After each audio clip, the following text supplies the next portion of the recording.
এইফালে ছোৱালী কঠিয়াতলি চফা কৰাইছোঁ মৈ মাৰিবৰ কাৰণে।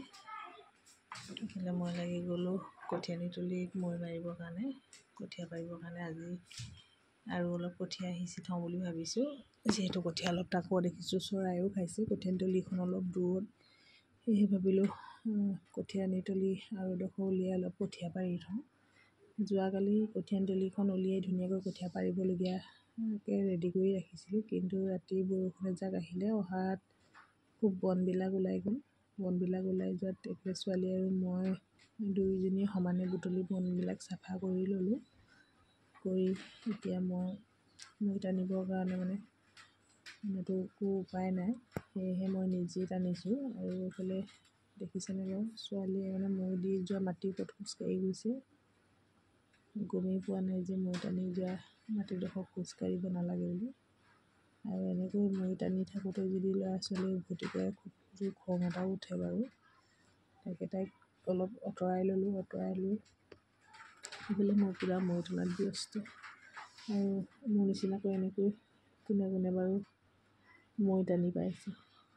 যিহেতু ঘৰত মানুহজন নাথাকে, মানুহজন নাথাকিলে মাইকী মানুহগৰাকী বহুত কষ্ট হয়। উপায় নাই, চব নিজেই কৰিব লাগে। খেতি পথাৰ বা সকলো সমস্তখিনি নিজেই কৰিব লাগে।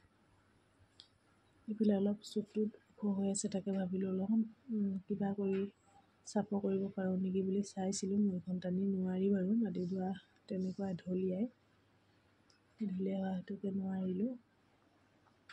মেখেলা কাপোৰেদি কিমান কষ্ট হয় মৈ টানিবলৈ, সেইখিনি কৰাইহে বুজি পায় বাৰু।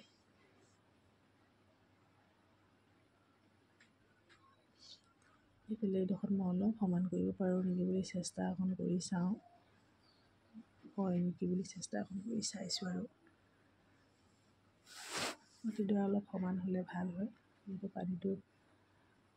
পানী থকা দিনতো অলপ সমানকৈ পানীটো ৰখিব তেতিয়া, নহ'লে ওখডোখৰত পানী নাথাকে আৰু দডোখৰত খুব পানী হয়।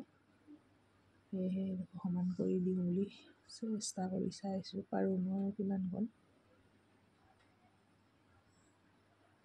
আজি ভিডিঅ'টো ইমানেই আছিলে, কঠীয়া পৰাটো পাছত দেখাম।